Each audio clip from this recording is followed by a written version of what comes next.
Yes, welcome back children. अब जो next heading है वो है हीट ट्रांसफ़र। अगर हमें हीट को ट्रांसफ़र करना है from one body to another या from one point to another, तो उसके तीन तरीके होते हैं। एक है कंडक्शन, दूसरा है कन्वेक्शन और तीसरा है रेडिएशन। ठीक है। फ्लो ऑफ हीट एक प्लेस से दूसरे प्लेस तक अगर जानी है तो उसकी थ्री वेज होते हैं या थ्री मोड्स ऑफ ट्रांसमिशन होता है हीट का। उनको हम लोग पहला कहलाता है कंडक्शन, दूसरा कन्वेक्शन, तीसरा रेडिएशन। तो चिल्ड्रन फर्स्ट में जो ले रहा हूँ वो कंडक्शन ले रहा हूँ। पहली बात कि कंडक्शन की फिनोमेना जो होते हैं वो सॉलिड्स में होती है, मेटल्स में होती है। और कंडक्शन में जब हीट का ट्रांसफ़र होगा तो केवल हीट आगे की ओर बढ़ेगी, पार्टिकल्स अपनी पोजीशन में रहेंगे। पार्टिकल्स जब हीट हम सप्लाई करेंगे किसी एंड को, रॉड के किसी एंड को, तो उस एंड के जो मॉलिक्यूल्स होंगे उनकी काइनेटिक एनर्जी बढ़ेगी, जिससे उनके वाइब्रेशन का एम्पलीट्यूड बढ़ेगा। और जब वाइब्रेशन का एम्पलीट्यूड बढ़ेगा तो वो नेबरिंग मॉलिक्यूल से स्ट्राइक करेंगे, टकराएंगे और उनको अपनी हीट ट्रांसफ़र कर देंगे। और फिर जब वो सेकेंड पार्टिकल को मिल जाएंगे तो उसकी काइनेटिक एनर्जी बढ़ेगी, उसका फिर वाइब्रेशन का एम्पलीट्यूड बढ़ेगा, फिर वो नेक्स्ट पार्टिकल को ट्रांसफ़र कर देंगे। लेकिन पार्टिकल्स अपनी पोजीशन में रहेंगे। तो कंडक्शन में क्या होगा, ये प्रोसेस हीट ट्रांसमिशन की वो प्रोसेस है जिसमें पार्टिकल्स अपनी पोजीशन नहीं छोड़ते हैं। तो यही मैंने लिखा है कि कंडक्शन में हो गया the process of heat transmission in which the particles of the body do not leave their position is called conduction. ठीक है। तो ये याद रखिएगा कि कंडक्शन की फिनोमेना किस में होती है, मेटल्स में होती है। ठीक है। This process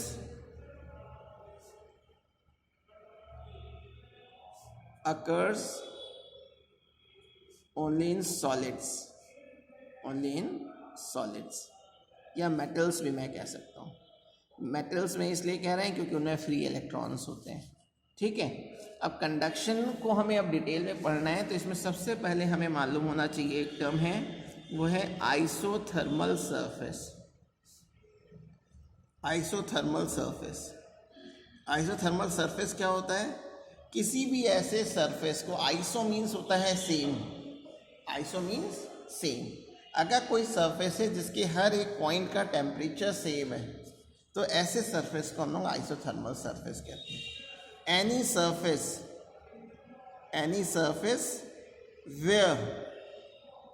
where the temperature is same at every point, where the temperature is same at every point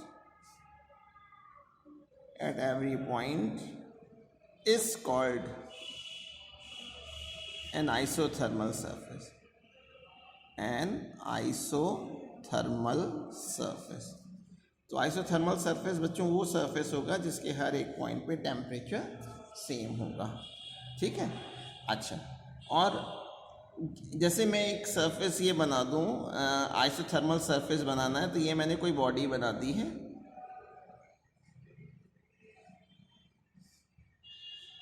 isothermal surface हमेशा जिस डायरेक्शन में हीट फ्लो करेगी, जैसे सपोज कीजिए हीट इधर से फ्लो कर रही, तो डेफिनेटली इसका टेम्परेचर ज़्यादा होगा और दूसरे एंड का टेम्परेचर कम होगा। तो हीट हमेशा जो हीट के फ्लो की डायरेक्शन होगी बच्चों, आइसोथर्मल सरफेस उसके परपेंडिकुलर होगा। तो ये शेडेड वाला जो सरफेस है ये एक आइसोथर्मल सरफेस है। एक दूसरा आइसोथर्मल सरफेस ये हो गया, ये भी एक आइसोथर्मल सरफेस है। इस सरफेस के हर एक पॉइंट पे टेम्परेचर सेम होगा। मैं ये नहीं कह रहा हूँ कि इस वाले सरफेस का और इस वाले सरफेस का टेम्परेचर सेम होगा। इन दोनों सरफेस का टेम्परेचर अलग अलग हो सकता है। जैसे इस सरफेस का टेम्परेचर थीटा है तो यहाँ पे जितने भी मॉलिक्यूल्स प्रेजेंट होंगे हर एक पार्टिकल का टेम्परेचर थीटा होगा। और ये एक दूसरा आइसोथर्मल सरफेस है, इस सरफेस में जितने भी पार्टिकल होंगे उन सबका temperature theta minus delta theta होगा। ठीक है। तो आइसोथर्मल सरफेस जो होती है हमेशा direction of flow of heat के परपेंडिकुलर होती है। तो ये था क्या, आइसोथर्मल सरफेस। अब हमें देखना है कि वेरिएबल स्टेट क्या होता है। नेक्स्ट हेडिंग है वेरिएबल स्टेट। वेरिएबल स्टेट का क्या मतलब है, अगर हम किसी बॉडी को हीट दे रहे हैं चिल्ड्रन, अगर किसी बॉडी को हम हीट दे रहे हैं और बॉडी हीट कंटिन्यूसली एब्जॉर्ब कर रहा है, तो डेफिनेटली जब वो हीट एब्जॉर्ब करेगा तो उसका टेम्परेचर वेरी करेगा, इंक्रीज करता चला जाएगा, ठीक है ना। तो जब कोई बॉडी कंटिन्यूसली हीट को एब्जॉर्ब करती है तो उसके किसी भी पॉइंट का टेम्परेचर कांस्टेंट नहीं रहता, वो कंटिन्यूसली बदलता रहता है। तो इस स्टेट को हम लोग वेरिएबल स्टेट कहते हैं। यानी वेरिएबल स्टेट वो स्टेट हुई जिसमें कोई बॉडी कंटिन्यूसली हीट का एब्जॉर्प्शन करता रहता है, ठीक है। That state of a body, that state of a body when it continuously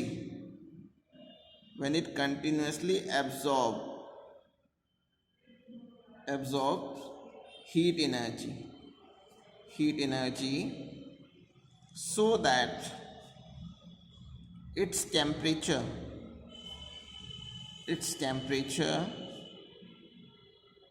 changes continuously is called variable state.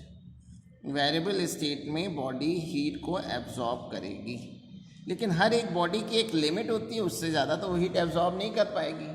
और जब बॉडी हीट को एब्जॉर्ब करना बंद कर देती है तो उस स्टेट को हम लोग बोलते हैं क्या, स्टेडी स्टेट बोला जाता है। स्टेडी स्टेट, स्टेडी स्टेट क्या होगा, जब बॉडी हीट को एब्जॉर्ब नहीं करेगी, ठीक है ना। When there is no absorption of heat, when there is no absorption of heat takes place, when there is no absorption of heat takes place, then that state of a body is called its steady state।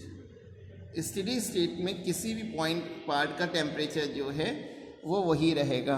अब जैसे इस diagram में देखिएगा, यहाँ मैंने 3 arrows दिखाए हुए हैं और दूसरे एंड पे भी 3 एरोज दिखाए हैं, यानी इसका मतलब ये हीट एब्जॉर्ब नहीं हुई। अगर एब्जॉर्ब हो रही होती तो मैंने यहाँ 3 एरो दिखाए हैं, तो हो सकता है यहाँ 2 ही दिखाते। यहाँ कोई चीज़ गलती से नहीं बना रहे, इसका मतलब हीट एब्जॉर्ब नहीं हो रही है, ठीक है ना। तो हम ये कह देंगे ये बॉडी स्टेडी स्टेट में है।